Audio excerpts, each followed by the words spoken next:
नमस्कार। तो आज की शुरुआत निराला जी से करते हैं।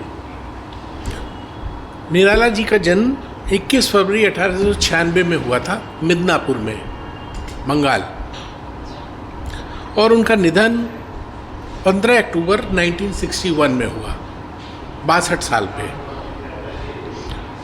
और इलाहाबाद उत्तर प्रदेश में हुआ। उनके जन्म तिथि को लेकर अनेक मत हैं, लेकिन इस एक विद्युत जन एक मत से 1930 से निराला बसंत पंचमी के दिन अपना जन्मदिन मनाया करते थे, तो उसी दिन को उनका जन्म तिथि मान लिया गया। महाप्राण के नाम से विख्यात निराला छायावादी दौर के 4 स्तंभों में से एक हैं। उनकी कीर्ति का आधार सरोज स्मृति, राम की शक्ति पूजा और कुकुरमुत्ता सरीखी लंबी कविताएं हैं, जो उनके प्रसिद्ध गीतों और प्रयोगशील कवि कर्म के साथ साथ रची जाती रही हैं। उन्होंने पर्याप्त कथा तथा कथेतर लेखन भी किया है। बतौर अनुवादक भी वह सक्रिय रहे। वह हिंदी में एक मुक्त छंद के प्रवर्तक भी माने जाते हैं। वह मनुष्यों की मुक्ति की तरह कविता की भी मुक्ति के पक्षधर थे। वर्ष 1930 में प्रकाशित अपने कविता संग्रह परिमल की भूमिका में उन्होंने लिखा है कि मनुष्यों को मुक्ति कर्म के बंधन से छुटकारा पाना है और कविता की मुक्ति छंदों के शासन से अलग हो जाना है। निराला के बचपन में उनका नाम सूरज कुमार रखा गया। उनके पिता पंडित राम साहे तिवारी उन्नाव बैंसवाड़ा जिले के गढ़कोला गांव के रहने वाले थे। वे महिषा दल में एक सिपाही की नौकरी करते थे। निराला की शिक्षा हाई स्कूल तक हुई। हिंदी, संस्कृत और बांग्ला भाषा का और साहित्य का ज्ञान उन्होंने स्वाध्याय से अर्जित किया। उनका जीवन उनके ही शब्दों में कहें तो दुख की कथा था।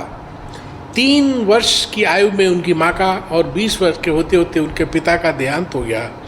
बेहद अभावों में संयुक्त परिवार की जिम्मेदारी को निभाते हुए निराला पर एक और आघात हुआ, जब पहले महायुद्ध के बाद फैली महामारी में उनकी पत्नी मनोहरा देवी का भी निधन हो गया। इस महामारी में उनके चाचा, भाई और भाभी का भी देहांत हो गया, और इसके बाद की उनकी जीवन स्थिति को उनकी काव्य पंक्तियों से समझा जा सकता है। धन्य मैं पिता निरर्थक का, कुछ भी तेरे हित न कर सका, जाना तो अर्थागमों पाए, पर रहा सदा संकुचित काय, लखकर अनर्थ आर्थिक पथ पर, हारता रहा मैं स्वार्थ समर। ये पंक्तियाँ निराला के कालजयी कविता सरोज स्मृति से हैं। यह कविता उन्होंने मात्र 19 वर्ष की आयु में मृत्यु को प्राप्त हुई अपनी बेटी सरोज की स्मृति में लिखी थी। निराला का व्यक्तित्व घनघोर सिद्धांतवादी और साहसी था। वह सतत संघर्ष पथ के पथिक थे। यह रास्ता उन्हें विक्षिप्तता तक भी ले गया। उन्होंने जीवन और रचना अनेक स्तरों पर जिया। उनका ही निष्कर्ष है कि उनका रचना संसार इतनी विविधता और समृद्धता लिए हुए है।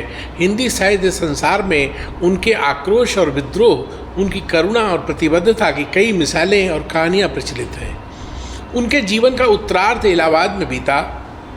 वहाँ दारागंज नाम के मोहल्ले में 15 अक्टूबर 1961 को उनका देहावसान हुआ, और अनामिका 1923 में, परिमल 1930 में, गीतिका 1936 में, तुलसीदास 1939 में, कुकुरमुत्ता 1939 में और 1942 में अरुणिमा, 1943 में बेला, 1946 में नए पत्ते, 1946 में अर्चना, 1950 में आराधना, 1953 में गीत कुंज और 1954 में सांदे काकली और अपरा निराला की प्रमुख काव्य कृतियाँ हैं। लिली सखी, सकुल की बीवी उनके प्रमुख कहानी संग्रह, और कुल्ली भाट, बिल्लेसुर, बकरिया उनकी चर्चित उपन्यास हैं। चाबुक शीर्षक से उनके निबंधों की एक पुस्तक भी प्रसिद्ध है।